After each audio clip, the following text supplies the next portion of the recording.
जय श्री कृष्ण। ओम नमो भगवते वासुदेवाय नमः। आप सुन रहे हैं पौराणिक अमृतवाणी द्वारा प्रसारित महाभारत कथा। कथा को सुनने के लिए हमारे चैनल को लाइक शेयर और सब्सक्राइब करें। ये आगे की कथा प्रारंभ करते हैं। अन्न स्वर्ण और जल आदि दान करने का महात्म्य।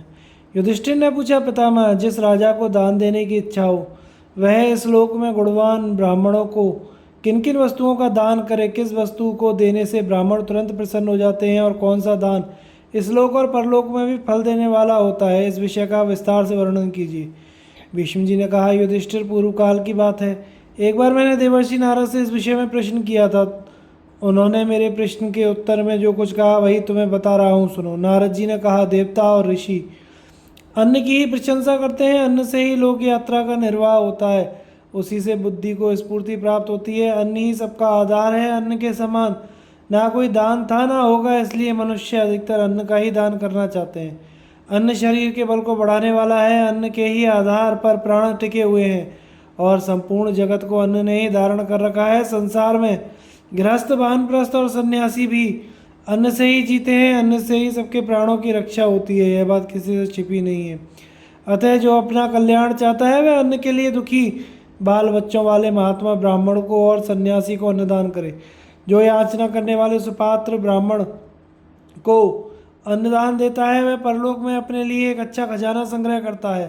रास्ते का थका मांदा बूढ़ा राहगीर यदि घर पर आ जाए तो अपना कल्याण चाहने वाले गृहस्थ को उस आदरणीय अतिथि का सत्कार करना चाहिए। जो पुरुष मन में उठे हुए क्रोध को दबाकर और डाह छोड़कर सद्वर्ता पूर्वक अन्नदान करता है उसे इस लोक और परलोक में भी सुख मिलता है। अपने घर पर नीच से नीच मनुष्य भी आ जाए तो उसका अपमान नहीं करना चाहिए। चांडाल और कुत्ते को दिया हुआ अन्न भी कभी व्यर्थ नहीं जाता। जो मनुष्य कष्ट में पड़े हुए अपरिचित राही को प्रसन्नतापूर्वक अन्न देता है तो उसे महान धर्म की प्राप्ति होती है। जो देवताओं, पितरों, ऋषियों, ब्राह्मणों और अतिथियों को भी अन्न देकर संतुष्ट करता है विशेष पुण्य फल का भागी होता है। जो महान पातक करके भी याचक मनुष्य को और उसमें भी विशेषतः ब्राह्मण को अन्न देता है वह अपने पाप के कारण मुंह में नहीं पड़ता। अन्न का दान ब्राह्मण को और शूद्र को भी देने से महान फल होता है। यदि ब्राह्मण अन्न की याचना करे तो उससे गोत्र, शाखा, वेदाध्ययन और निवास स्थान आदि के विषय में प्रश्न ना करने लगे, तुरंत ही उनकी सेवा में अन्न उपस्थित करे।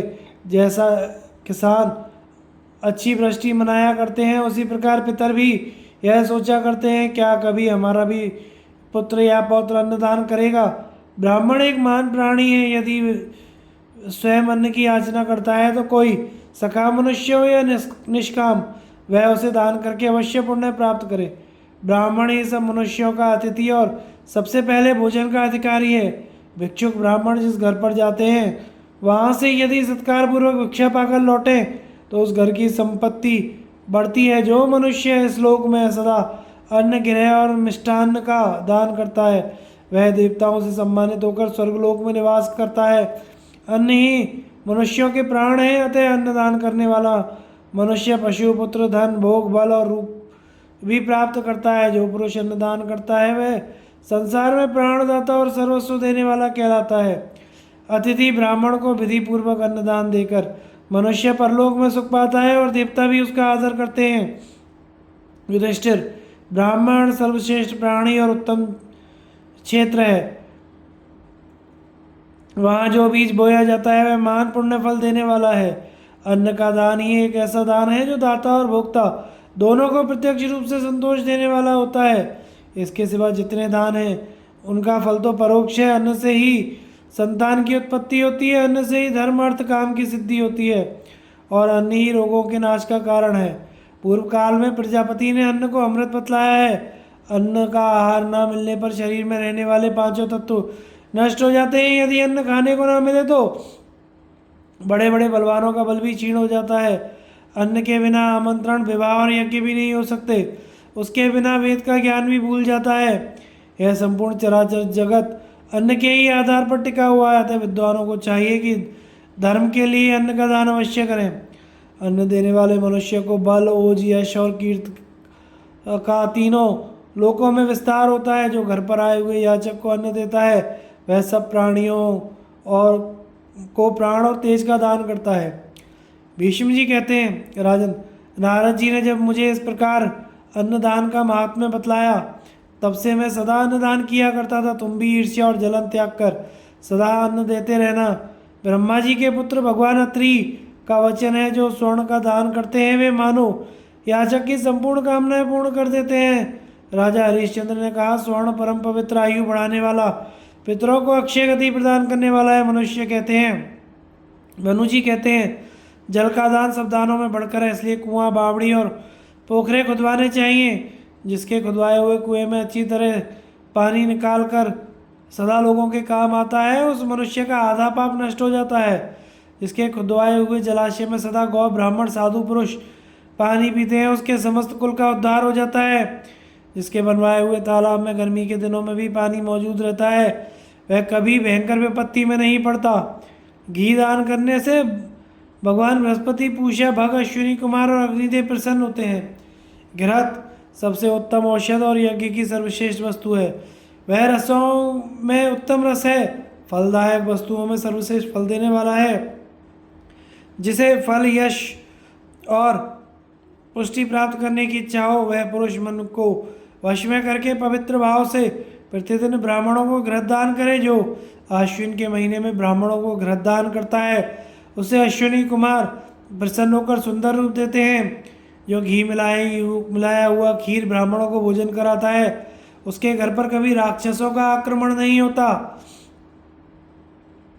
जो पानी से भरा हुआ कमंडलू दान करता है, वह कभी प्यासा नहीं मरता। उसके पास सब प्रकार की आवश्यक सामग्री मौजूद रहती है, वह संकट में नहीं पड़ता। जो अत्यंत श्रद्धा से युक्त होकर ब्राह्मणों के समक्ष विनय युक्त व्यवहार करता है, वह दान के छठे अंश का पुण्य प्राप्त करता है। जो सदाचार संपन्न ब्राह्मणों को भोजन बनाने और तापने के लिए लकड़ियां देता है, उसकी सभी कामनाएं और नाना प्रकार के कार्य सिद्ध होते हैं, तथा वह शत्रुओं के ऊपर रहकर अपने तेजस्वी शरीर से देदीप्यमान होता है। इतना ही नहीं, उसके ऊपर सदा अग्निदेव प्रसन्न रहते हैं, उसके पशुओं की हानि नहीं होती, वह संग्राम में विजयी होता है। जो पुरुष छाता दान करता है, उसे पुत्र और लक्ष्मी की प्राप्ति होती है। उसके नेत्र में कोई रोग नहीं होता, उसे सदा यज्ञ का भाग मिलता है। जो गर्मी और बरसात के महीनों में छाता दान करता है, उसके मन में कभी संताप नहीं होता। कठिन से कठिन संकट में भी वह शीघ्र छुटकारा पा जाता है। शांडिल्य ऋषि का वचन है कि रथ या बैलगाड़ी का दान उपयुक्त सब दानों के बराबर है। युधिष्ठिर ने पूछा, पितामह, गर्मी के दिनों में जिसके पैर जल रहे हो, ऐसे ब्राह्मण को जो जूता पहनाता है, उसको क्या फल मिलता है? भीष्म जी ने कहा, युधिष्ठिर, जो एकाग्रचित होकर ब्राह्मणों के लिए जूते दान करता है, वह अपने सब कंटकों, शत्रुओं को मसल डालता है और कठिन विपत्ति से भी पार पा जाता है। युधिष्ठिर ने कहा, पितामह, तिल, भूमि, गौ और अन्न का दान करने से जो फल मिलता है, उसका फिर से वर्णन कीजिए। भीष्म जी ने कहा, कुंती नंदन, तिल दान का फल सुनो। ब्रह्मा जी ने जो तिल उत्पन्न किया है, वह पितरों का सर्वश्रेष्ठ भोजन है, इसलिए तिल दान करने से पितरों को बड़ी प्रसन्नता होती है। जो माघ मास में ब्राह्मणों को तिल दान करता है, उसे नरक नहीं देखना पड़ता। जो तिल से पितरों का पूजन करता है, वह मानो संपूर्ण यज्ञों का अनुष्ठान कर लेता है। तिल पौष्टिक पदार्थ है, वह सुंदर रूप देने वाला पापनाशक है, इसलिए तिल का दान सब दानों से बढ़कर है। बुद्धिमान महर्षि आपस्तंभ, शंख, लिखित और गौतम ये तिलों का दान करके दिव्य लोक को प्राप्त हुए हैं। ये सभी ब्राह्मण स्त्री समागम से अलग रहकर तिलों का हवन किया करते थे। सब दानों में तिल का दान अक्षय कहलाता है। पूर्व काल में राजर्षि कुशिक ने भविष्य समाप्त हो जाने पर तिलों से ही हवन करके तीनों अग्नियों को तृप्त किया था। इससे उन्हें उत्तम गति प्राप्त हुई थी। जो लोग गौओं को शीत और वर्षा से बचाने के लिए घर बनवाते हैं, उनकी 7 पीढ़ियों का उद्धार हो जाता है। जो बोने के लिए खेत दान करते हैं, उन्हें उत्तम लक्ष्मी की प्राप्ति होती है। रत्न गर्भा पृथ्वी का दान करने से वंश की वृद्धि होती है। जो भूमि ऊसर जली हुई और शमशान के निकट हो तथा जहाँ पापी पुरुष निवास करते हो, उसे ब्राह्मण को दान नहीं देना चाहिए। जो दूसरों की जमीन में श्राद्ध करता है अथवा दूसरों की भूमि दान में देता है, उसे श्राद्ध और दान का फल पितरों द्वारा नष्ट कर दिया जाता है। इसलिए बुद्धिमान पुरुष को अधिक नहीं तो थोड़ी सी भूमि अवश्य खरीद कर दान करनी चाहिए। अपनी जमीन में दिया हुआ पिंड अक्षय होता है। वन, पर्वत, नदी तथा तीर्थों का कोई स्वामी नहीं होता, अतः वहाँ श्राद्ध करने के लिए भूमि खरीदने की आवश्यकता नहीं है। युधिष्ठिर, इस प्रकार मैंने तुम्हें भूमि दान का फल बतलाया, इससे आगे गोदान का फल बतला रहा हूँ। गौएं संपूर्ण तपस्वियों से बढ़कर हैं, इसलिए भगवान शंकर ने गौ के साथ रहकर तप किया था। जिस ब्रह्मलोक में सिद्ध ब्रह्मर्षि भी जाने की इच्छा करते हैं, वही ये गौएं चंद्रमा के साथ निवास करती हैं। ये अपने दूध, दही, घी, गोबर, चमड़ा, हड्डी, सींग और बालों से भी जगत का उपकार करती हैं। इन्हें सर्दी, गर्मी, वर्षा का कष्ट विचलित नहीं करता। ये गौएं सदा ही अपना काम किया करती हैं, इसलिए ये ब्राह्मणों के साथ ब्रह्मलोक में जाकर निवास किया करती हैं। इसी से गौ और ब्राह्मणों को विद्वान पुरुष एक बताते हैं। जो मनुष्य उत्तम ब्राह्मणों को गोदान करता है, वह संकट में पड़ा हो तो भी उस कठिन विपत्ति से मुक्त हो जाता है। देवराज इंद्र का वचन है कि गौओं का दुग्ध अमृत है, इसलिए जो दूध देने वाली गाय का दान करता है, वह मानो अमृत का ही दान करता है। वेद वेदता पुरुष कहते हैं कि गोदुग्ध के अविष्य का यदि अग्नि में हवन किया जाए तो अविनाशी फल देने वाला होता है। जो धेनु दान करता है, वह अविष्य का ही दान करता है। बैल स्वर्ग का मूर्तिमान स्वरूप है। जो गुणवान ब्राह्मण को बैल दान करता है, उसका स्वर्गलोक में सम्मान होता है। गौएं प्राणियों को दूध पिलाकर पालने के कारण उनके प्राण कहलाती है, इसलिए जो दूध देने वाली गौ दान देता है, वह मानो प्राण दान करता है। वेद के विद्वान कहते हैं कि गौएं समस्त प्राणियों को शरण देने वाली हैं, इसलिए जो धेनु दान करता है, वह सबको शरण देने वाला है। जो मनुष्य वध करने के लिए गौ मांग रहा हो, उसको और नास्तिक, कसाई और गौ से जीविका चलाने वालों को कभी भी गौ नहीं देनी चाहिए। वैसे पापियों को गौ देने से पुरुष अक्षय नरक में पड़ता है। ऐसे महर्षियों का वचन है। जो दुबली हो, जिसका बछड़ा मर गया हो, और जो ठाठ रोगिणी, किसी अंग से हीन और बूढ़ी हो, ऐसी गौ ब्राह्मण को दान नहीं करनी चाहिए। इस प्रकार गोदान, तिलदान, भूमिदान का महत्व बतलाया गया। अब पुनः अन्नदान की महिमा सुनो। अन्नदान सब दानों में प्रधान है। राजा रंतिदेव ने अन्नदान करके ही स्वर्गलोक प्राप्त किया था। जो राजा थके मांदे भूखे मनुष्य को अन्नदान करता है, वह ब्रह्मा जी के परम धाम को प्राप्त होता है। अन्नदान करने वाले मनुष्य जिस प्रकार के कल्याण के भागी होते हैं, वैसा कल्याण सोना, वस्त्र किसी वस्तु के दान करने से प्राप्त नहीं होता। अन्न प्रथम द्रव्य है, यह उत्तम लक्ष्मी का स्वरूप माना गया है। अन्न से ही प्राण, तेज, वीर और बल की पुष्टि होती है। पाराशर मुनि का वचन है, जो मनुष्य सदा एकाग्रचित होकर अन्नदान करता है, उस पर कभी भी दुख नहीं पड़ता। मनुष्य को प्रतिदिन शास्त्रोक्त विधि से देवताओं की पूजा करके अन्न निवेदन करना चाहिए। जो पुरुष जिस अन्न का भोजन करता है, उसके देवता भी वही अन्न ग्रहण करते हैं। जो कार्तिक के शुक्ल पक्ष में अन्न का दान करता है, वह सब प्रकार के संकटों से पार होकर मृत्यु के पश्चात अक्षय सुखों का उपभोग करता है। जो पुरुष स्वयं भूखा रहकर एकाग्रचित अतिथि को अन्नदान करता है, वह ब्रह्मवेत्ताओं के लोक में जाता है। अन्नदाता मनुष्य कठिन से कठिन आपत्ति में पड़ने पर भी उसके पार हो जाता है और पापों से मुक्त होकर सारी बुराइयों को त्याग देता है। इस प्रकार मैंने अन्न, तिल, भूमि और गौ के दान का महात्म्य बतलाया है। नाना प्रकार के दानों का वर्णन तथा ब्राह्मण का धन लेने से होने वाले अनिष्ट के संबंध में राजा नरक की कथा। युधिष्ठिर ने पूछा, पितामह, मैंने अन्नदान की विशेष प्रशंसा सुनी। अब जलदान करने से कैसे कैसे महान फल की प्राप्ति होती है, इस विषय को मैं विस्तार के साथ सुनना चाहता हूँ। विष्णु जी ने कहा, राजन, मनुष्य अन्नदान और जलदान करके जिस महान फल को पाता है, उसका वर्णन करता हूँ, सुनो। कोई भी दान अन्नदान से बढ़कर नहीं है। समस्त प्राणी अन्न से ही जीवन धारण करते हैं, इसलिए संसार में अन्न को ही सर्वोत्तम बतलाया गया है। अन्न से ही प्राणियों के तेज और बल की वृद्धि होती है, अतः प्रजापति ने अन्न के दान को ही सर्वश्रेष्ठ बतलाया है। पूर्व काल में महाराज शिवी ने कबूतर की रक्षा के लिए अपने प्राण देकर जिस गति को प्राप्त किया था, ब्राह्मण को अन्नदान करने से वही गति मिलती है। किंतु अन्न की उत्पत्ति जल से ही होती है, पानी के बिना कुछ नहीं हो सकता। ग्रहों के स्वामी भगवान सोम भी जल से ही प्रकट हुए हैं। अमृत, सुधा, स्वधा, अन्न, औषधि, तृण, लताएं भी जल से ही उत्पन्न होती हैं, जिनसे देहधारियों के प्राणों की पुष्टि होती है। देवताओं का अन्न अमृत, नागों का अन्न सुधा, पितरों का अन्न स्वधा और पशुओं का अन्न तृण, लता आदि हैं।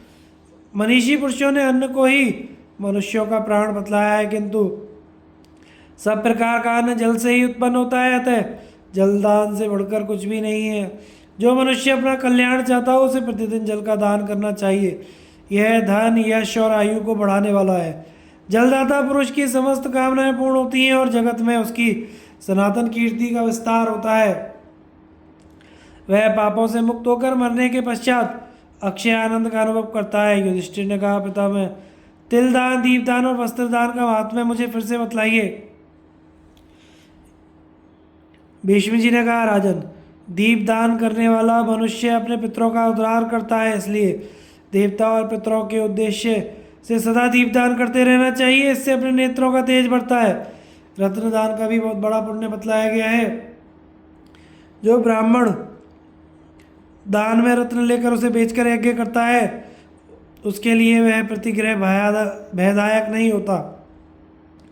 यदि ब्राह्मण किसी दाता से रत्न दान में लेकर उसे ब्राह्मणों को बांट देता है, तो उस दान के देने और लेने वाले दोनों ही को ही अक्षय पुण्य होता है।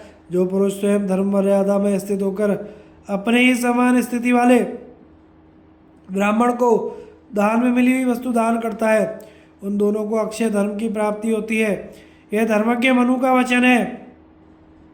जो मनुष्य वस्त्र दान करता है वह सुंदर वस्त्र, सुंदर वेश धारण करने वाला होता है। युधिष्ठिर, गौ, स्वर्ण, तिल का दान का महात्म्य तो मैंने अनेकों बार शास्त्रीय प्रमाण देकर वर्णन किया है।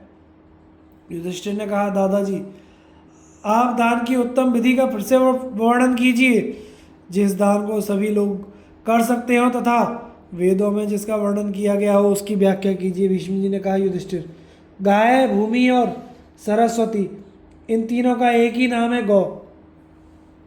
एक नाम वाली इन तीनों वस्तुओं का दान करना चाहिए। इन तीनों दान का समान ही फल है। ये तीनों ही मनुष्य की संपूर्ण कामनाएं पूर्ण करने वाली हैं। जो ब्राह्मण अपने शिष्य को वेद वाणी का उपदेश करता है वह भूमिदान और गोदान के समान फल का भागी होता है। इसी प्रकार गोदान की भी प्रशंसा की गई है। गोदान से बढ़कर कोई दान नहीं है, उसका फल बहुत शीघ्र मिलता है। गौएं संपूर्ण प्राणियों की माता कहलाती हैं, वे सबको सुख देने वाली हैं। अपना अभ्युदय चाहने वाले मनुष्य को सदा गौ की प्रदक्षिणा करके चलना चाहिए। गौ को लात ना मारे, गौ के बीच से होकर ना निकले। वे मंगल की आधारभूत देवियां हैं, उनकी सदा ही पूजा करनी चाहिए। बुद्धिमान पुरुष को उचित है कि जब गौएं स्वच्छंदता पूर्वक चल रही हों अथवा किसी सूने स्थान में बैठी हों तो उन्हें तंग ना करें। गौएं प्यास से पीड़ित होकर जब अपने स्वामी की ओर देखती हैं और वह उन्हें पानी नहीं पिलाता तो उसका बंधु बांधवों सहित नाश हो जाता है।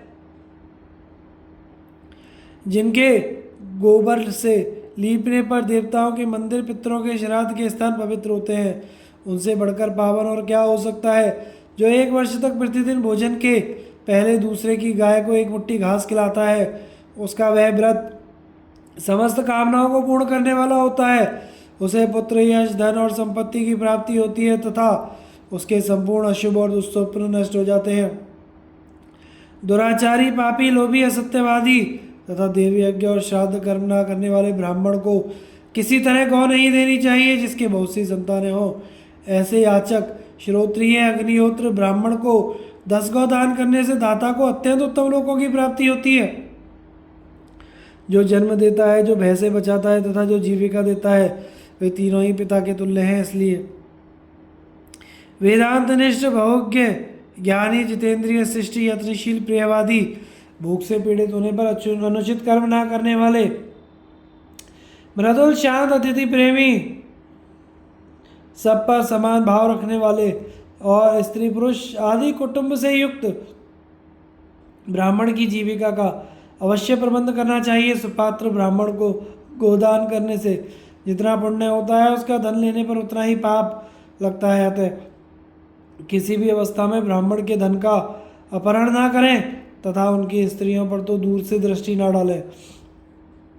कुंती नंदन, इस विषय में साधु पृष्ठ राजा नरक का उपाख्यान सुनाया करते हैं। किसी समय ब्राह्मण का धन ले लेने के कारण राजा नरक को महान कष्ट उठाना पड़ा था। पहले की बात है, द्वारकापुरी में रहने वाले यदुवंशी बालक पानी की इच्छा से इधर उधर घूम रहे थे। इतने में ही उन्हें एक महान कूप दिखाई पड़ा, जिसका ऊपरी भाग घास और लताओं से ढका हुआ था। उन बालकों ने बहुत परिश्रम करके जब कुएं के ऊपर से घास फूस हटाया था, उन्हें उसके भीतर एक बहुत बड़ा गिरगिट दिखाई दिया। बालक हजारों की संख्या में थे। सब मिलकर उस गिरगिट को वहां से निकालने के यत्न में लग गए, किंतु गिरगिट का शरीर चट्टान के समान था। लड़कों ने उसे रस्सियों और चमड़े की पट्टियों से बांधकर खींचने के लिए बहुत जोर लगाया, पर वह टस से मस ना हुआ। जब बालक उसे निकालने में सफल ना हो सके तो भगवान श्री कृष्ण के पास जाकर बोले, हम लोगों ने एक बहुत बड़ा गिरगिट देखा है जो कुएं का सारा आकार घेर कर बैठा है। उसे कोई निकालने वाला नहीं है। यह सुनकर श्री कृष्ण उस कुएं के पास गए और उन्होंने उसे बाहर निकालकर उसके पूर्व जन्म का वृत्तांत पूछा। तब उसने कहा, भगवान, पूर्व जन्म में मैं राजा नरक था, जिसने हजारों यज्ञों का अनुष्ठान किया है।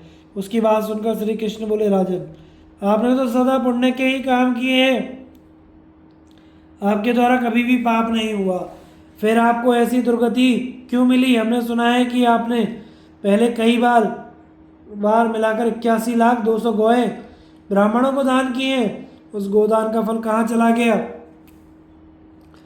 तब राजा नरक ने भगवान श्री कृष्ण से कहा, प्रभु, एक अग्निहोत्र ब्राह्मण परदेश चला गया था।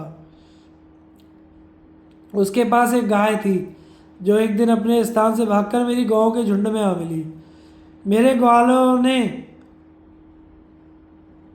दान के लिए मंगाई हुई 1,000 गौओं में उसकी भी गिनती करा दी। मैंने उसे एक ब्राह्मण को दान कर दिया। कुछ दिनों बाद जब वह ब्राह्मण प्रदेश से लौटा तो अपनी गाय ढूंढने लगा। ढूंढते ढूंढते वह गाय जब उसे दूसरे के घर मिली तो उसने उस ब्राह्मण से कहा, यह मेरी गौ है, अतः मैं इसे ले जाता हूँ। इस पर दोनों में झगड़ा होने लगा और दोनों ही क्रोध में भरकर मेरे पास आए। एक ने कहा, महाराज, यह गौ आपने मुझे दान में दी है और यह ब्राह्मण इसे अपनी बता रहा है। दूसरे ने कहा, महाराज, वास्तव में यह मेरी गाय है, तुमने इसे चुरा लिया है। तब मैंने दान लेने वाले ब्राह्मण से कहा, भगवान, मैं इस गाय के बदले आपको 10,000 गौएं देता हूँ, आप इन्हें इनकी गाय वापस कर दीजिए। उसने जवाब दिया, महाराज, यह गौ देश काल के अनुरूप पूरा दूध देने वाली, सीधी सादी और अत्यंत दयालु स्वभाव की है। इसका दूध बहुत मीठा होता है। धन्यवाद जो ये मेरे घर, यह अपने दूध से प्रतिदिन मेरे मातृहीन दुर्बल बच्चे का पालन करती है, मैं इसे कदापि नहीं दे सकता। यह कहकर वह वहां से चला गया। तब मैंने दूसरे ब्राह्मण से प्रार्थना की, भगवान, आप उसके बदले में 1,00,000 गौ ले लीजिए। वह बोला, महाराज, मैं राजाओं का दान नहीं लेता, मुझे तो मेरी वही गौ शीघ्र ला दीजिए। मैंने उसे सोना, चांदी, रथ और घोड़े सब कुछ देना चाहा, वह कुछ ना लेकर चुपचाप चला गया। इसी बीच में काल की प्रेरणा से मुझे शरीर त्यागना पड़ा और पितृलोक पहुंचकर मैंने यमराज से मिला। उन्होंने मेरा बहुत आदर सत्कार किया तथा कहा, राजन, तुम्हारे पुण्य कर्मों की तो गिनती ही नहीं है, किंतु अनजान में तुमसे एक पाप भी हो गया है। उस पाप को पहले भोग लो या पीछे, जैसे तुम्हारी इच्छा हो करो। मैंने धर्मराज से कहा, प्रभु, पहले मैं पाप ही भोग लूंगा, उसके बाद पुण्य का भोग करूंगा। इतना कहना था कि मैं पृथ्वी पर गिर पड़ा। उस समय ऊंचे स्वर से बोलते हुए धर्मराज की यह बात मेरे कानों में पड़ी, राजन, 1,000 वर्ष पूर्ण होने पर तुम्हारे पाप कर्म का भोग समाप्त होगा। उस समय भगवान श्री कृष्ण आकर तुम्हारा उद्धार करेंगे और तुम अपने पुण्य कर्मों के प्रभाव से प्राप्त हुए अक्षय लोकों में जाओगे। कुएं में गिरने पर मैंने देखा कि मुझे तिर्यक योनि मिली है और मेरा सर नीचे की ओर है। इस योनि में भी मेरी स्मरण शक्ति ने मेरा साथ नहीं छोड़ा। श्री कृष्ण, आज आपने मेरा उद्धार कर दिया, अब मुझे आज्ञा दीजिए, मैं स्वर्ग को जाऊंगा। भगवान श्री कृष्ण ने उन्हें आज्ञा दे दी। वे उनको प्रणाम करके दिव्य मार्ग से स्वर्गलोक को चले गए। उनके चले जाने पर श्री कृष्ण ने श्लोक का गायन किया, समझदार मनुष्य को ब्राह्मण के धन का अपहरण नहीं करना चाहिए। चुराया हुआ ब्राह्मण का धन चोर का उसी भांति नाश कर देता है जैसे ब्राह्मण की गौ ने राजा नरक का सर्वनाश किया था। कुंती नंदन, यदि सज्जन पुरुष साधु महात्माओं का संग करें तो उनका वह संग व्यर्थ नहीं जाता। देखो, साधु समागम के कारण ही राजा नरक से उद्धार हो गया। गौ का दान करने से जैसे उत्तम फल मिलता है, वैसे ही गौ से द्रोह करने पर, उन्हें सताने पर बहुत बड़ा कुफल भोगना पड़ता है। इसलिए गौ को कभी कष्ट नहीं पहुंचाना चाहिए। ब्रह्मा जी का इंद्र से गोलोक गोदान स्वर्ण दक्षिणा की महिमा का तथा गो चोरी के पाप का वर्णन। युधिष्ठिर ने पूछा, पितामह, मुझे गोलोक के विषय में कुछ संदेश है। गोदान करने वाले मनुष्य जिस लोक में निवास करते हैं उसका मैं यथार्थ वर्णन सुनना चाहता हूँ।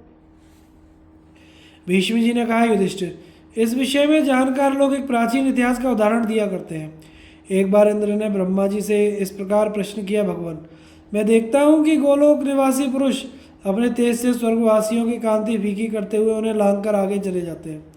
इसलिए मेरे मन में यह संदेह होता है कि गोलोक कैसा है, वहाँ क्या फल मिलता है और वहाँ के विशेष गुण क्या है। गोदान करने वाला पुरुष सब चिंताओं से मुक्त होकर वहाँ किस प्रकार पहुँचते हैं।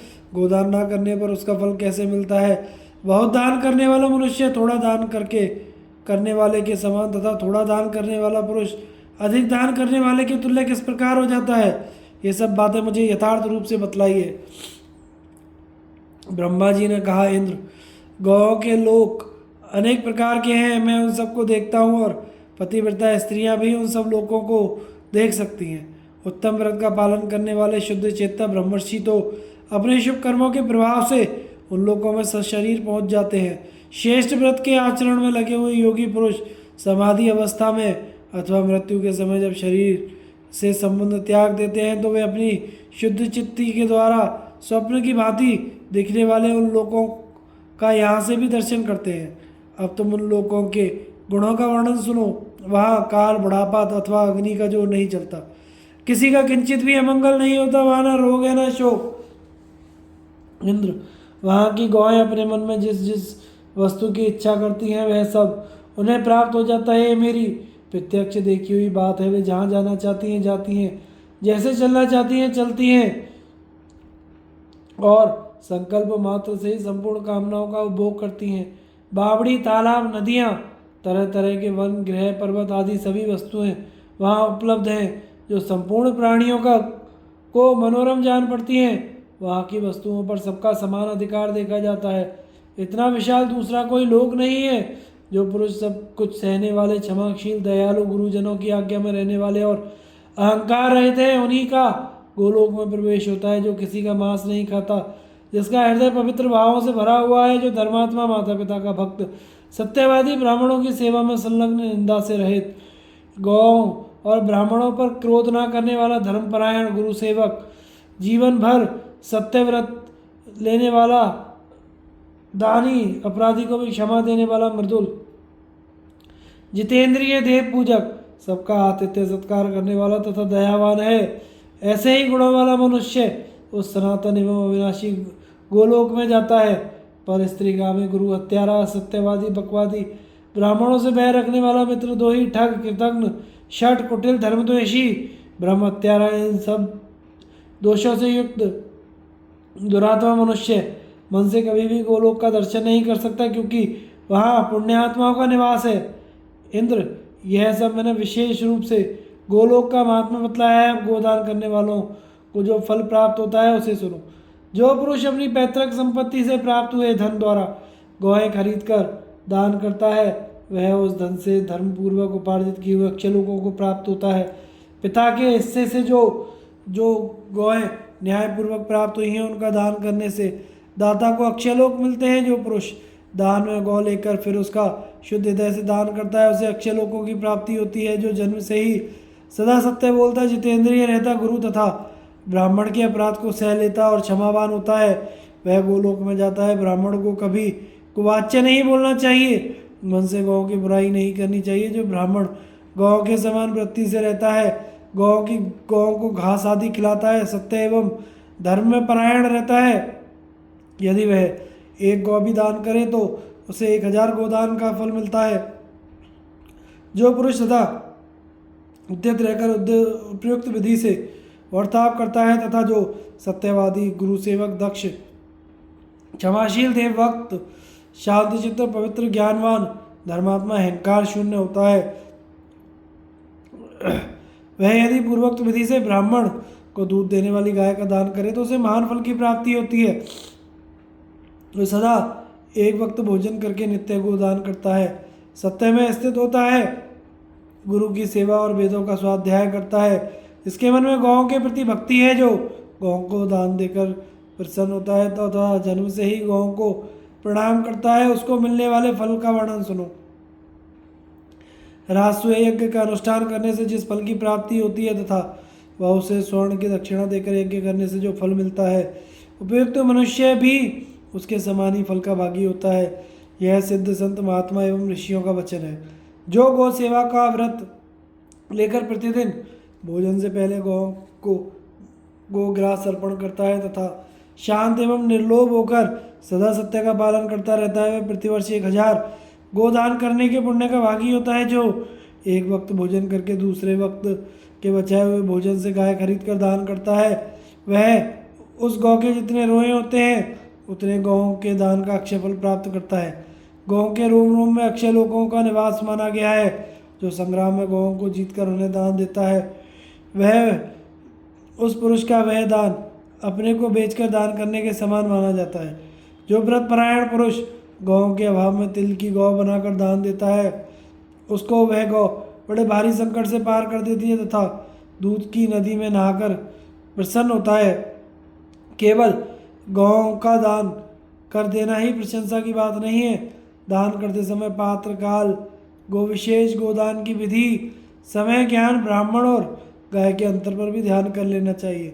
यह भी ध्यान रखना चाहिए कि यह गौ जहाँ जा रही है वहाँ ऐसे धूप और आग से कष्ट तो नहीं पहुँचेगा। जो स्वाध्याय संपन्न, शुद्ध योनि, कुलीन, शांत चित्त, यज्ञ परायण, पाप से डरने वाला, बहुज्ञ, गौओं पर क्षमा का भाव रखने वाला, मृदुल स्वभाव, शरणागत, वत्सल और जीविकाहीन हो, वही ब्राह्मण गोदान का उत्तम पात्र है। जो जीविका के बिना बहुत कष्ट पा रहा हो तथा जिसको खेती या यज्ञ होम करने पर सूता स्त्री को दूध पिलाने तथा गुरु सेवा अथवा बालक का लालन पालन करने के लिए गौ की आवश्यकता हो, उसको साधारण देश काल में भी दूध देने वाली गौ का दान करना चाहिए। दूध देने वाली खरीदने अथवा विद्या से प्राप्त हुई, युद्ध में प्राणों का संकट डालकर पराक्रम से प्राप्त हुई, दहेज में मिली हुई संकट से छुड़ाकर लाई गई या पालन पोषण के लिए अपने पास आई हुई गौ श्रेष्ठ मानी जाती है। हष्ट पुष्ट, सीधी सादी, जवान और उत्तम गंध वाली गाय प्रशंसनीय मानी जाती है।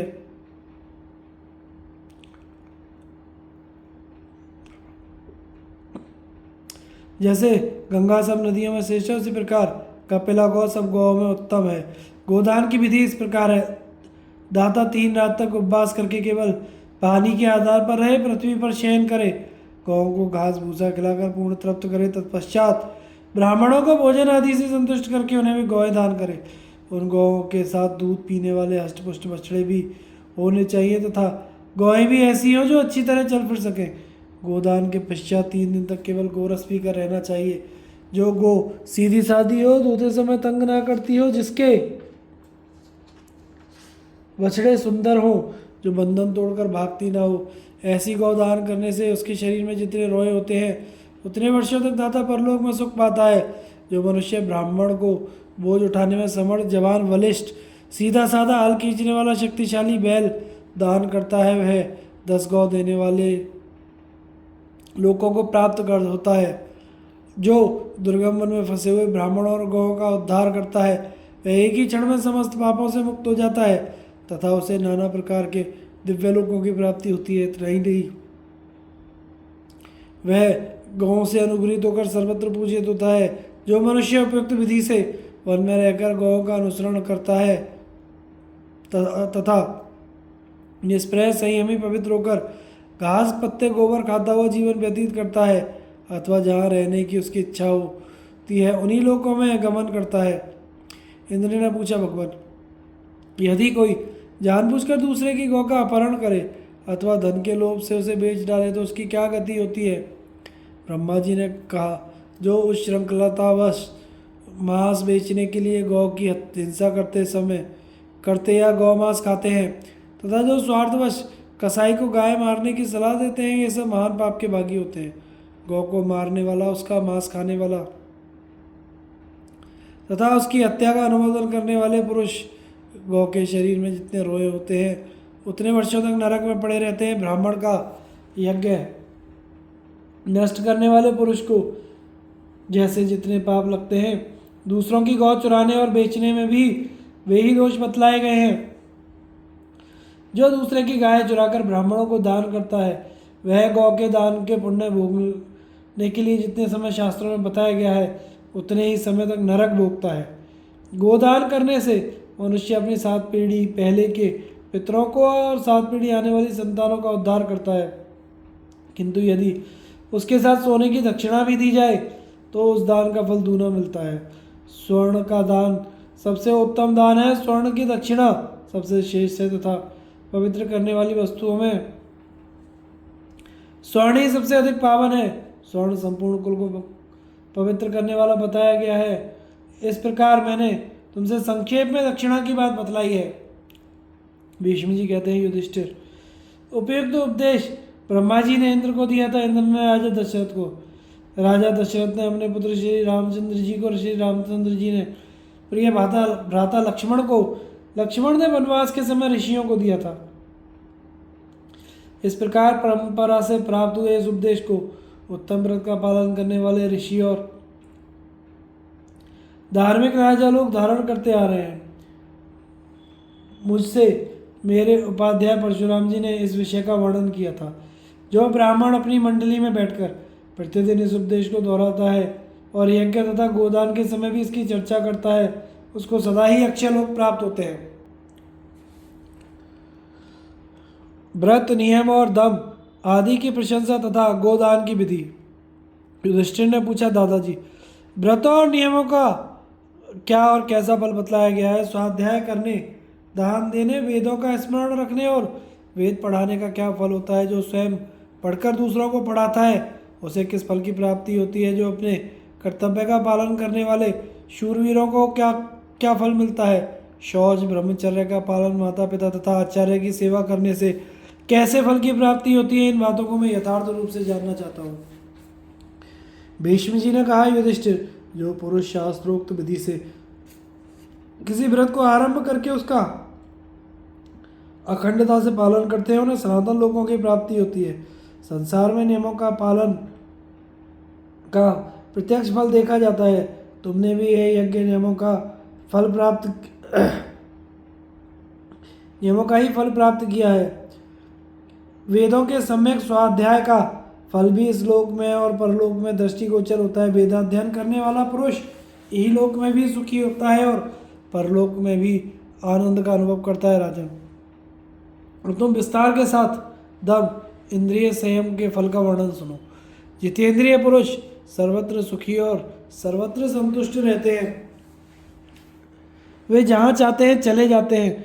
जिस वस्तु की इच्छा करते हैं वह उन्हें वही प्राप्त हो जाती है, इसमें तनिक भी संदेह नहीं। इंद्रिय निग्रह करने वाले पुरुषों की समस्त कामनाएं सर्वत्र पूर्ण होती हैं। वे अपनी तपस्या, पराक्रम, दान तथा नाना प्रकार के यज्ञों से स्वर्गलोक में आनंद भोगते हैं। दमनशील पुरुष क्षमावान होते हैं। दान से दम का ऊंचा दर्जा है। दानी पुरुष ब्राह्मण को कुछ दान करते समय कभी क्रोध भी कर सकता है, किंतु दम का पालन करने वाला मनुष्य कभी क्रोध नहीं करता, इसलिए दम दान से श्रेष्ठ है।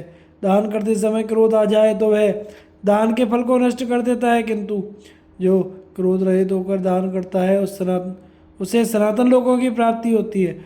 इससे दम की श्रेष्ठता सिद्ध है। शिष्यों को वेद पढ़ाने वाला अध्यापक अक्षय फल प्राप्त करता है। अग्नि में विधिवत हवन करने वाला पुरुष ब्रह्मलोक में प्रतिष्ठित होता है तथा जो आचार्य से स्वयं वेद पढ़कर नीतिमान शिष्यों को पढ़ाता है उसको भी उपयुक्त फल की प्राप्ति होती है। गुरु के कर्मों की प्रशंसा करने वाला छात्र का स्वर्ग में सत्कार होता है। वेदाध्ययन, यज्ञ, दान, कर्म में तत्पर रहने वाला तथा युद्ध करके दूसरों की रक्षा करने वाला क्षत्रिय भी स्वर्ग में पूजा जाता है। अपने कर्म में लगा हुआ वैश्य दान देने से महत पद को प्राप्त होता है तथा स्वकर्मानुष्ठान में लगा हुआ शूद्र उच्च वर्णों की सेवा से स्वर्ग में जाता है। शूरवीरों के अनेकों भेद बतलाए गए हैं। उनके स्वरूप का तथा शूर और शूरवंशियों को मिलने वाले फलों का वर्णन सुनो।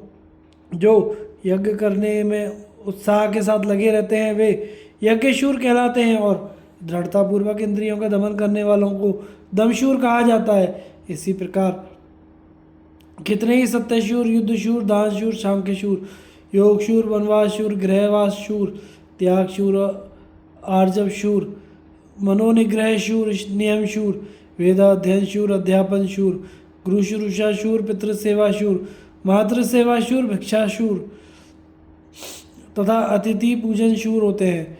ये सभी अपने अपने कर्मों से प्राप्त हुए उत्तम लोकों में जाते हैं।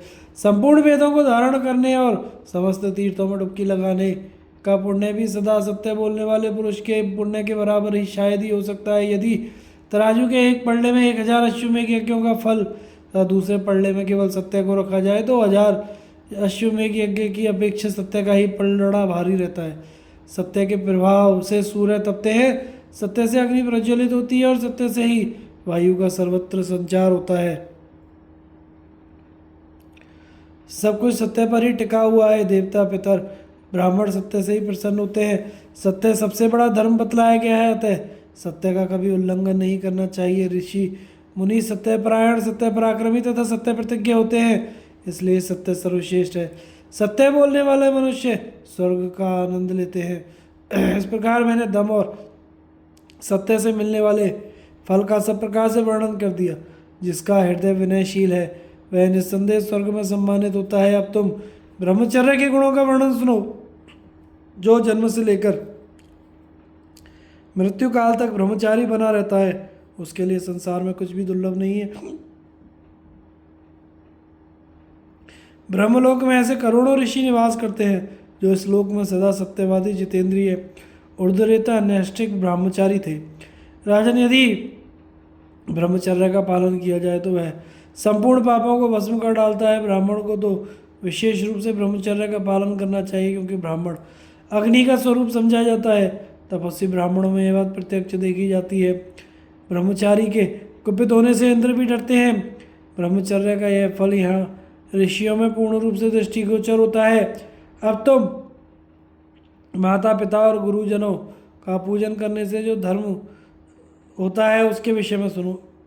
जो पिता, माता, ज्येष्ठ, भ्राता, गुरु, आचार्य की सेवा करता है उसे कभी उनके दोष नहीं देखता, उसको स्वर्गलोक में सम्मानित स्थान प्राप्त होता है।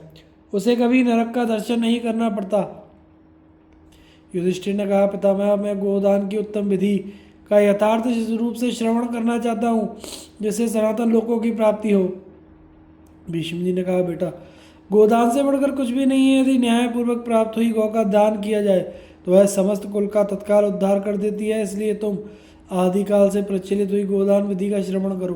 प्राचीन काल की बात है, जब महाराज मानधाता के पास बहुत सी गौएं दान के लिए लाई गई तो उन्होंने कैसी गौ दान करें संदेह में पड़कर बृहस्पति जी से तुम्हारी ही तरह प्रश्न किया। तब बृहस्पति जी ने इस प्रकार उत्तर दिया, गोदान करने वाले मनुष्य को चाहिए कि वह व्रत का पालन करे और ब्राह्मण को बुलाकर उसका अच्छी तरह सत्कार करके कहे कि मैं कल प्रातःकाल आपको गोदान करूंगा। तत्पश्चात गोदान के लिए लाल रंग की रोहिणी गौ मंगावे और सवंगे बहुले इस प्रकार कहकर गौ को संबोधित करे। फिर गौ के बीच में जाकर निम्नांकित श्रुति का, जिसका सारांश यहाँ दिया गया है, उच्चारण करे। गौ मेरी माता और प्रतिष्ठा है, बैल मेरा पिता है, वे दोनों मुझे इहलोक और स्वर्गलोक में सुख दे। इस प्रकार कहकर गौ की शरण ले और उन्हीं के साथ रात बिताकर सवेरे गोदान काल में ही फिर से मौन भंग करे। इस प्रकार गौ के साथ एक रात रहकर उनके सामान्य व्रत का पालन करते हुए उन्हीं के साथ एकात्म भाव को प्राप्त होने से मनुष्य तत्काल संपूर्ण पापों से छुटकारा पा जाता है। गोदान करने के पश्चात इस प्रकार प्रार्थना करे, गौएं उत्साह संपन्न, बल और बुद्धि से युक्त, अमरत्व प्रदान करने वाले यज्ञ संबंधी अवश्य की क्षेत्रभूता, जगत की प्रतिष्ठा, पृथ्वी को प्रकट करने वाली, संसार के अनादि प्रभाव को प्रवृत्त करने वाली और प्रजापति की पुत्री है। सूर्य और चंद्रमा के अंश से प्रकट हुई वे गौएं हमारे पापों का नाश करें, हमें उत्तम लोक की प्राप्ति में सहायता दें। माता की भांति शरण प्रदान कर, और जिन इच्छाओं को हमने अपने मुंह से नहीं प्रकट किया है वे भी उनकी कृपा से पूर्ण हो जाएं। गौ, जो लोग तुम्हारे पंचगव्य आदि का सेवन करते हुए तुम्हारी आराधना में लगे रहते हैं, उनके कर्मों से प्रसन्न होकर तुम उन्हें क्षय आदि रोगों से छुटकारा दिलाती हो और ज्ञान की प्राप्ति कराकर देह बंधन से भी मुक्त कर देती हो।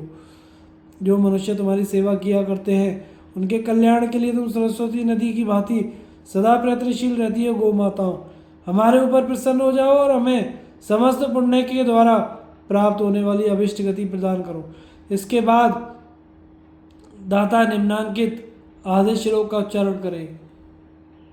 यावे सूर्य सोहम दिव्य भावो युष्मान दत्वा चाहमात्मा प्रदाता। गौ, तुम्हारा जो स्वरूप है वही मेरा भी है, तुम में और हमें कोई अंतर नहीं है। ते आज तुम्हें दान देकर हमने अपने आप को ही दान किया है। दाता के ऐसा कहने पर दान लेने वाले ब्राह्मण शेष आगे आधे श्लोक का उच्चारण करें। मनश्च्युता मन एवोपपन्नः संदुक्षध्वम सौम्य रूपो ग्रह रूपः। गौ, तुम शांत और प्रचंड रूप धारण करने वाली हो। अब तुम्हारे ऊपर दाता का ममत्व अधिकार नहीं रहा, अब तुम मेरे अधिकार में आ गई हो। अतः अभीष्ट भोग प्रदान करके मुझे और दाता को प्रसन्न करो। जो गौ के निष्क्रिय रूप में उसका मूल्य वस्त्र अथवा स्वर्ण दान करता है उसको भी गोदाता ही कहना चाहिए। इस रूप में दी जाने वाली गौओं का नाम क्रमशः ऊर्ध्वास्या, भवितव्या और वैष्णवी है। संकल्प के समय इनके इन्हीं नामों का उच्चारण करना चाहिए। इनके दान का फल भी क्रमशः इस प्रकार समझना चाहिए। गौ का मूल्य देने वाला 36,000 वर्षों तक, गौ की जगह वस्त्र दान करने वाला 8,000 वर्षों तक, तथा गौ के स्थान में स्वर्ण देने वाला 20,000 वर्षों तक दिव्य लोक में सुख भोगता है। इस तरह गौ के निष्क्रिय दान का क्रमशः फल बताया गया है, इसे ध्यान में रखना चाहिए। साक्षात गौ का दान लेकर जब ब्राह्मण अपने घर की ओर जाने लगता है उस समय उसके 8 पग जाते जाते ही दाता को अपने दान का फल मिल जाता है। साक्षात गौ को दान करने वाला शीलवान और उसका मूल्य देने वाला निर्भय होता है, तथा गौ की जगह इच्छा अनुसार स्वर्ण दान करने वाले मनुष्य कभी दुख में नहीं पड़ता। जो प्रातःकाल उठकर नैतिक नियमों का अनुष्ठान करने वाला और महाभारत का विद्वान है तथा ऊपर बताए हुए गोदाता पुरुष चंद्रमा के समान प्रकाशमान वैष्णव लोकों का गमन करते हैं। गोदान करने के पश्चात मनुष्य को 3 रात तक गोव्रत का पालन करना चाहिए और 1 रात गौओं के साथ रहना चाहिए। कामाष्टमी से लेकर 3 रात तक गोबर, गोदुग्ध अथवा गोरस मात्र का आहार करना चाहिए। जो पुरुष एक बैल का दान करता है वह देवव्रती होता है, और जो एक गाय और एक बैल का दान करता है उसे वेदों की प्राप्ति होती है, तथा जो विधि पूर्वक गौ का दान करता है उसे उत्तम लोक मिलते हैं। किंतु जो विधि को नहीं जानता वह उत्तम फल से वंचित रहता है। जो मनुष्य अपना शिष्य नहीं है, जो व्रत का पालन नहीं करता, जिसमें श्रद्धा का अभाव है तथा जिसकी बुद्धि कुटिल है, उसे इस गोदान की विधि का उपदेश ना करें, क्योंकि यह सबसे गोपनीय धर्म है। इसका यत्र तत्र सर्वत्र प्रचार नहीं करना चाहिए। संसार में बहुत से अश्रद्धालु, क्षुद्र, राक्षस स्वभाव के मनुष्य हैं और कितने ही नास्तिकता का आश्रय लिए हुए हैं। उनको यदि इस धर्म का उपदेश दिया जाए तो अनिष्ट होता है। राजन, बृहस्पति जी के इस उपदेश को सुनकर जिन पुण्यशील राजाओं ने गोदान किया उसके प्रभाव से वे उत्तम लोकों में प्राप्त हुए। उनका नाम मैं तुम्हें बता रहा हूँ, सुनो। उशीनर, विश्वगशु, निरग, भगीरथ, यौवनाशु, मानदाता, मुचुकंद, भूरिद्युम्न, नैषद, सोमक, पुरूरवा, चक्रवर्ती भरत, राजा दिलीप, इन सब ने गोदान करके ही स्वर्ग प्राप्त किया था। अतः कुंती नंदन, तुम भी बृहस्पति के उपदेश को धारण करो और कौरव राज्य पर अधिकार पाकर उत्तम ब्राह्मणों को प्रसन्नता पूर्वक पवित्र गौएं दान करो। वैशंपायन जी कहते हैं, जन्मजय विष्णु जी ने इस प्रकार जब विधिवत गोदान की आज्ञा दी तो धर्मराज युधिष्ठिर ने वैसा ही किया और बृहस्पति जी ने मानदाता के लिए जिस धर्म का उपदेश किया उसको भी भली भांति स्मरण रखा। वे गोबर के साथ जौ के कण का आहार करते हुए इंद्रिय संयम पूर्वक पृथ्वी पर शयन करने लगे। उनके मस्तक पर जटाएं बढ़ गईं। उन दिनों राजाओं में श्रेष्ठ युधिष्ठिर साक्षात धर्म के समान दैदीप्यमान हो रहे थे। वे अपने मन को एकाग्र रखकर देवताओं की भांति गौ की स्तुति करते और देव बुद्धि से ही सदा उनको प्रणाम किया करते। तब से उन्होंने अपने रथ में बैलों को कभी नहीं जोता, बैलगाड़ी की सवारी ही छोड़ दी। घोड़ों से जुते हुए रथ की सवारी से ही वे इधर उधर यात्रा करते थे। गोदान के फल, कपिला गौ की उत्पत्ति, गो महात्म्य के विषय में वशिष्ठ सौदास संवाद का वर्णन। युधिष्ठिर ने कहा, भारत, आप गोदान के उत्तम गुणों का फिर से वर्णन कीजिए। आपके मुंह से इस अमृतमयी उपदेश को सुनते सुनते मुझे तृप्ति नहीं होती। भीष्म जी ने कहा, बेटा, वात्सल्य गुण से युक्त एवं उत्तम लक्षणों वाली जवान गाय को वस्त्र उड़ाकर ब्राह्मण को दान करने से मनुष्य संपूर्ण पापों से नष्ट हो जाता है। उसे असुर्य नामक अंधकारमय लोकों में नहीं जाना पड़ता, जिसका घास खाना और पानी पीना समाप्त हो चुका हो, जिसका दूध नष्ट हो गया हो, जिसकी इंद्रियां काम ना देती हो, अर्थात जो बूढ़ी और रोगनी होने के कारण जीर्ण शीर्ण वाली हो गई हो। ऐसी गौ दान करने वाला मनुष्य ब्राह्मण को व्यर्थ कष्ट में डालता है और स्वयं भी घोर नरक में पड़ता है। क्रोध करने वाली मरकही, रुग्णा, दुबली पतली तथा जिसका दाम न चुकाया गया हो, ऐसी गौ दान करना कदापि उचित नहीं है। हष्ट पुष्ट, सीधी, सुलक्षणा, जवान एवं उत्तम गंध वाली गौ की सभी लोग प्रशंसा करते हैं। जैसे नदियों में गंगा श्रेष्ठ है, वैसे ही गौ में कपिला गौ उत्तम है। युधिष्ठिर ने पूछा, पितामह, किसी भी रंग की गौ का दान किया जाए, गोदान तो एक सा ही होगा, फिर सत्पुरुषों ने कपिला गौ की ही अधिक प्रशंसा क्यों की है? मैं कपिला के महान प्रभाव को विशेष रूप से सुनना चाहता हूँ। भीष्म जी ने कहा, बेटा, मैंने बड़े बूढ़ों के मुँह से रोहिणी कपिला गौ की उत्पत्ति का जो प्राचीन वृत्तांत सुना है, मैं तुम्हें बता रहा हूँ। सृष्टि के प्रारंभ में ब्रह्मा जी ने दक्ष प्रजापति को आज्ञा दी कि तुम प्रजा को उत्पन्न करो। किंतु दक्ष प्रजापति ने प्रजाओं की भलाई के लिए सबसे पहले उनकी आजीविका का उपाय निर्धारित किया। इसके बाद उन्होंने प्रजा को उत्पन्न किया। उत्पन्न होते ही समस्त जीव जीविका के लिए कोलाहल करने लगे। जैसे भूखे प्यासे बालक अपने माँ बाप के पास दौड़े जाते हैं, उसी प्रकार समस्त प्रजा जीविका दाता दक्ष के पास गई। प्रजाजनों की इस स्थिति पर मन ही मन विचार करके प्रजापति ने उनकी रक्षा के लिए अमृत का पान किया। अमृत पीकर जब वे पूर्ण तृप्त हो गए तो उनके मुख से सुरभित सुगंध निकलने लगी। उस सुरभि गंध से सुरभि गौ प्रकट हुई, जिसे प्रजापति ने अपने मुख से उत्पन्न होने वाली पुत्री के रूप में देखा। सुरभि ने भी बहुत सी कपिला गौएं उत्पन्न की जो प्रजा की माता के समान थी, जिनका रंग कुंदन की भांति दमक रहा था। वे सब गौएं प्रजा की आजीविका थी। जैसे नदियों की लहरों से फेन उत्पन्न होता है, उसी प्रकार चारों ओर दूध की धारा बहाती हुई अमृत के समान वर्ण वाली उन गौओं के दूध से फेन उठने लगा। एक दिन की बात है, भगवान शंकर पृथ्वी पर खड़े थे। उसी समय सुरभि के एक बछड़े के मुंह से फेन निकलकर उनके मस्तक पर गिर पड़ा। इससे वे कुपित हो उठे और अपनी ललाट अग्नि से की ज्वाला से मानो रोहिणी गौ को भस्म कर डालेंगे, इस तरह उसकी ओर देखने लगे। रुद्र का वह भयंकर तेज जिन जिन कपिला गौओं पर पड़ा, उनके रंग नाना प्रकार के हो गए, किंतु जो वहां से भागकर चंद्रमा की शरण में चली गई, उनका रंग नहीं बदला। जैसे उत्पन्न हुई थी वैसी ही रह गई। तब प्रजापति ने महादेव जी को कुपित देखकर कहा, प्रभु, आपके ऊपर अमृत का छींटा पड़ा है। गौ का दूध बछड़ों के पीने से झूठा नहीं होता। जैसे चंद्रमा अमृत का संग्रह करके फिर उसे बरसा देता है, उसी प्रकार रोहिणी गौएं भी अमृत से दूध उत्पन्न करती हैं। जैसे वायु, अग्नि, स्वर्ण, समुद्र तथा देवताओं का पिया हुआ अमृत उनमें उच्छिष्टता का दोष नहीं होता, वैसे ही बछड़ों को पिलाती हुई गौ भी दूषित नहीं मानी जाती। तात्पर्य यह है कि दूध पीते समय बछड़े के मुंह से गिरा हुआ झाग अशुद्ध नहीं माना जाता। ये गौएं अपने दूध और घी से संपूर्ण जगत का पालन करेंगी। इन सब लोग इनके अमृत में दूध को पीना चाहते हैं।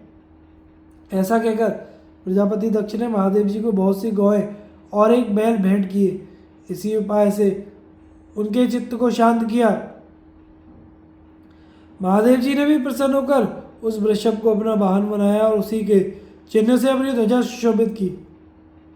इसी से उनका नाम वृषभ ध्वज प्रसिद्ध हुआ। तदनंतर देवताओं ने महादेव जी को पशुओं का राजा पशुपति बना दिया और गौओं के बीच उनका नाम वृषभांक रख दिया। इस प्रकार कपिला गौएं अत्यंत तेजस्विनी और शांत वर्ण वाली हैं। इसी से उनको दान में सब गौओं में प्रथम स्थान दिया गया है। गौएं संसार की सर्वश्रेष्ठ वस्तु हैं। वे जगत को जीवन देने वाली हैं। भगवान शंकर सदा उनके साथ रहते हैं।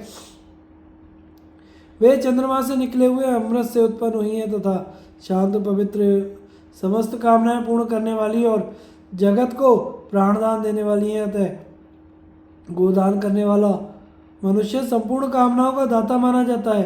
अपवित्र मनुष्य भी यदि गौ की उत्पत्ति से संबंध रखने वाली इस उत्तम कथा का पाठ करता है तो कलयुग के दोषों से मुक्त हो जाता है। उसे पुत्र, लक्ष्मी, धन, पशु आदि सभी की प्राप्ति होती है। राजन, गोदान करने वाले को हव्य, कव्य, तर्पण, शांति, कर्म का फल तथा वाहन, वस्त्र एवं बालकों और वृद्धों का संतोष प्राप्त होता है। इस प्रकार ये सब गोदान के गुण हैं। वैशंपायन जी कहते हैं, जन्मजय भीष्म जी की बातें सुनकर राजा युधिष्ठिर और उनके भाइयों ने उत्तम ब्राह्मणों को सोने के समान रंग वाले बैल और उत्तम गौएं दान दी। भीष्म जी कहते हैं, धर्मराज, इक्ष्वाकु वंश में एक सौदास नाम के राजा थे। एक बार उन्होंने ब्रह्मा जी के पुत्र महर्षि वशिष्ठ को प्रणाम करके पूछे, भगवान, तीनों लोकों में ऐसी कौन सी वस्तु है जिसका नाम लेने मात्र से मनुष्य को सदा उत्तम पुण्य की प्राप्ति हो सके। तब महर्षि वशिष्ठ ने गौओं को नमस्कार करके इस प्रकार कहना आरंभ किया, राजन, गौओं के शरीर से अनेकों प्रकार की मनोरम सुगंध निकलती रहती है। वह तेरी गौएं गुल के समान गंध वाली होती हैं। गौएं प्राणियों का आधार तथा कल्याण निधि हैं। भूत और भविष्य गौ के ही हाथ में है। वे ही सदा रहने वाली पुष्टि का कारण तथा लक्ष्मी की जड़ है। गौ की सेवा में जो कुछ दिया जाता है उसका फल अक्षय होता है। अन्न गौ से उत्पन्न होता है। देवताओं को उत्तम भविष्य घृत गौएं देती हैं तथा स्वाहाकार देवयज्ञ तथा वषटकार इंद्र भाग भी सदा गौओं पर ही अवलंबित है। गौ ही यज्ञ का फल देने वाली हैं। उन्हीं में यज्ञों की प्रतिष्ठा है। ऋषियों को प्रातःकाल, सायंकाल, होम के समय गौ ही हवन के योग्य घृत आदि पदार्थ देती है। जो लोग दूध देने वाली गौ का दान करते हैं वे अपने समस्त संकटों और पापों के पार हो जाते हैं। जिसके पास 10 गौएं हो वह 1 गौ दान करे। जो 100 गायें रखता हो वह 10 गायें दान करे। जिसके पास 1000 मौजूद हो वह 100 गायें दान करे। तो इन सबको बराबर ही फल मिलता है। जो 100 गौओं का स्वामी होकर भी अग्निहोत्र नहीं करता, जो 1000 गौएं रखकर एक भी यज्ञ नहीं करता, जो धनी होकर भी कंजूसी नहीं छोड़ता, ये तीनों मनुष्य अर्धय सम्मान पाने के अधिकारी नहीं है। उत्तम लक्षणों से युक्त कपिला गौ को वस्त्र उड़ाकर बछड़े सहित जो दान करता है तथा उसके दूध धोने के लिए एक कांसे का पात्र भी देता है, वह इलोक और परलोक दोनों को जीत लेता है। प्रातःकाल और सायंकाल में प्रतिदिन गौओं को प्रणाम करना चाहिए। इससे मनुष्य के शरीर और बल की पुष्टि होती है। गोमूत्र और गोबर देखकर कभी घृणा ना करें। गौओं के गुणों का कीर्तन करें, कभी उनका अपमान ना करें। यदि बुरे स्वप्न दिखाई दे तो गौमाता का नाम लें। प्रतिदिन शरीर में गोबर लगाकर स्नान करें। सूखे हुए गोबर पर बैठे उस पर थूक ना फेंकें। मल मूत्र ना त्यागें। गौओं के तिरस्कार से बचते रहें। अग्नि में गाय के घृत का हवन करे, उसी से स्वस्ति वाचन करावे। गो घृत का दान और स्वयं भी उसका भक्षण करे तो गौओं की वृद्धि होती है। जो मनुष्य सब प्रकार के रत्नों से युक्त तिल की धेनु को गोमा अग्नि अविमाश्वी आदि गोमती मंत्र से अभिमंत्रित करके उसे ब्राह्मणों को दान करता है। उसे अपने पाप पुण्य के लिए शोक नहीं करना पड़ता। रात हो या दिन, अच्छा समय हो या बुरा, कितना ही बड़ा भय उपस्थित क्यों ना हुआ हो, यदि मनुष्य निम्नांकित श्लोकों का कीर्तन करता है तो वह सब प्रकार के भय से मुक्त हो जाता है। जैसे नदियां समुद्र के पास जाती हैं, उसी तरह सोने से मड़े हुए सींगों वाली दुग्धवती सुरभि और सौरभई गौएं मेरे निकट आवें। मैं सदा गौ का दर्शन करूं और गौएं मुझ पर कृपा दृष्टि करें। गौएं मेरी हैं और मैं गौ का हूँ। जहाँ गौएं रहें वहीं मैं भी रहूँ। प्राचीन काल में गौओं ने श्रेष्ठता प्राप्त करने के लिए 1 लाख वर्षों तक कठोर तपस्या प्राप्त की थी। उनकी इच्छा थी कि इस जगत में जितनी दक्षिणा देने योग्य वस्तु है उन सब में हमें उत्तम समझा जाए, हमको कोई दोष न लगे। मनुष्य हमारे गोबर से स्नान करने पर सदा ही पवित्र हो। देवता और मानव पवित्रता के लिए हमेशा हमारे गोबर का उपयोग करें। समस्त चराचर प्राणी हमारे गोबर से पवित्र हो जाएं। हमारा दान करने वाले मनुष्यों को हमारा ही उत्तम लोक प्राप्त हो। इस प्रकार का संकल्प लेकर जब गौ ने अपनी तपस्या पूर्ण की तो उसके अंत में ब्रह्मा जी ने उन्हें वरदान दिया, गौएं तुम्हारी समस्त कामनाएं पूर्ण हो और तुम जगत के जीवों का उद्धार करती रहो। इस प्रकार अपनी कामनाएं सिद्ध हो जाने पर गौएं तपस्या से निवृत्त हुई। उसके पश्चात जगत का कल्याण करने लगी। इसीलिए वे महान सौभाग्यशालिनी गौएं परम पवित्र मानी जाती हैं। वे समस्त प्राणियों से श्रेष्ठ और वंदनीय हैं। जो मनुष्य दूध देने वाली सुलक्षणा कपिला गौ को वस्त्र उड़ाकर कपिल रंग के बछड़े सहित दान करता है, वह ब्रह्मलोक में सम्मानित होता है। सदा गोदान में अनुराग रखने वाला पुरुष सूर्य के समान दैदीप्यमान और विमान में बैठकर मेघमंडल को भेदता हुआ स्वर्ग में जाकर सुशोभित होता है। गौ के शरीर में जितने रोए होते हैं उतने वर्षों तक वह स्वर्गलोक में सत्कार पूर्वक रहता है। फिर पुण्य क्षीण होने पर जब स्वर्ग से नीचे उतरता है तो वह इस मनुष्य लोक में आकर संपन्न घर में जन्म लेता है। मनुष्य को चाहिए कि सवेरे और सायंकाल आचमन करके इस प्रकार जब करे। घी और दूध देने वाली घी की उत्पत्ति का आधार, घी को प्रकट करने वाली घी की नदी तथा घी की भंवर रूप गौएं मेरे घर में सदा निवास करें, मेरे आगे पीछे और चारों ओर चले और गौएं मौजूद रहें। इस प्रकार प्रतिदिन जप करने से मनुष्य के दिन भर के पाप नष्ट हो जाते हैं। गोदान करने वाला मनुष्य अपने माता पिता की 10 पीढ़ियों को पवित्र करके उन्हें पुण्य लोकों में भेजता है। जो गाय के बराबर तिल की गाय बनाकर उसका दान करता है तथा जो जल का दान करता है उसे यमलोक में कोई यातना नहीं भोगनी पड़ती।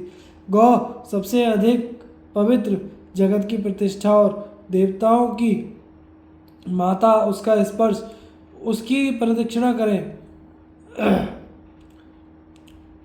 उत्तम समय देखकर सुपात्र ब्राह्मण को उसका दान करें। जो बड़े बड़े सींगों वाली कपिला धेनु को बछड़े कांसी की दोनी तथा वस्त्र सहित दान करता है, वह मनुष्य यमराज की दुर्गम सभा में निर्भय होकर प्रवेश करता है। गोदान से बढ़कर कोई पवित्र दान नहीं है और गोदान के फल से श्रेष्ठ कोई फल नहीं है।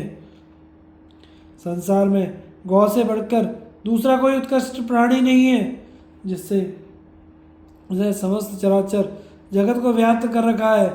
उस भूत और भविष्य की माता गौ को मैं मस्तक झुकाकर प्रणाम करता हूँ। राजन, यह मैंने तुमसे गौ के गुणों का दिग्दर्शन मात्र कराया है। गौ के दान से बढ़कर इस संसार में दूसरा कोई दान नहीं है तथा उनके समान कोई दूसरा सहारा भी नहीं है। भीष्म जी कहते हैं, महर्षि वशिष्ठ के ये वचन सुनकर भूमिदान करने वाले महात्मा राजा सौदास ने उस पर विचार किया और उसे सर्वथा उत्तम जानकर ब्राह्मणों को बहुत सी गौएं दान दी। इससे उन्हें उत्तम लोगों की प्राप्ति हुई। धन्यवाद। आगे की कथा का प्रसारण हम अगले भाग में करेंगे। हमारे चैनल को लाइक, शेयर और सब्सक्राइब करें।